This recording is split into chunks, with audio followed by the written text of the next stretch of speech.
लखनऊ के king George medical university में मजारों को हटाने के नोटिस ने अब सियासी और धार्मिक विवाद पैदा कर दिया है। एक तरफ जमीयत उलेमा हिंद ने केजीएमयू प्रशासन के कदम पर सख्त ऐतराज जताते हुए इसे धार्मिक और संवैधानिक अधिकारों का उल्लंघन बताया, तो वहीं अब केजीएमयू प्रशासन की ओर से भी इस पूरे मामले पर प्रतिक्रिया सामने आई है। केजीएमयू के प्रवक्ता डॉक्टर के सिंह ने नोटिस और विरोध प्रदर्शनों को लेकर प्रशासन का पक्ष रखा है। आइए आपको ग्राफिक के माध्यम से समझाते हैं कि जमीयत का ऐतराज क्या है।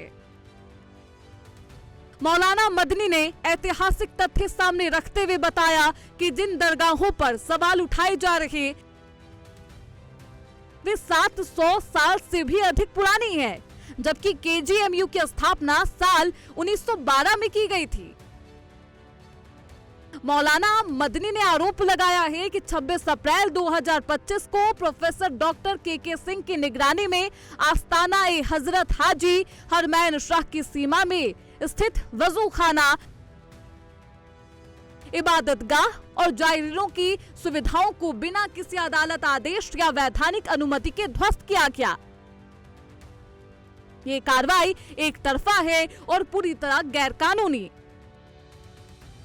उन्होंने स्पष्ट किया कि संबंधित भूमि वक्फ अधिनियम 1995 के तहत पंजीकृत वक्फ संपत्ति और सुन्नी वक्फ बोर्ड में दर्ज है।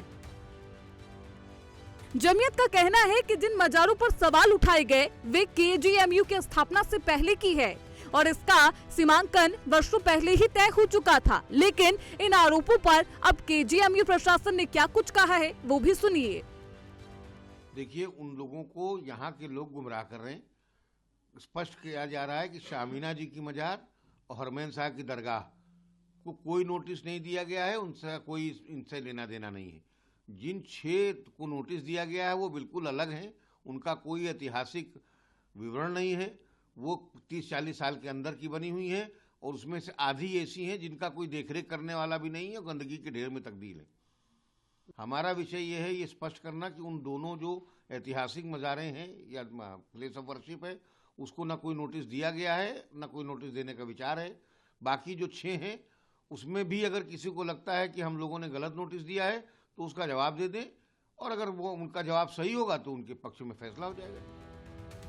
केजीएमयू प्रवक्ता डॉक्टर के सिंह का कहना है कि ये कार्रवाई किसी धार्मिक स्थल के खिलाफ नहीं बल्कि परिसर में मौजूद अवैध निर्माणों को लेकर की जा रही। प्रशासन का दावा है कि नियमों के तहत नोटिस जारी किया गया और किसी की धार्मिक आस्था को ठेस पहुंचाने का कोई इरादा नहीं। अब इस पूरे मामले में प्रशासन और धार्मिक संगठनों के बीच टकराव खुलकर सामने आ चुका है और जिस तरह से बयानबाजी हो रही है, आने वाले दिनों में इस विवाद के और भी गहराने के आसार है।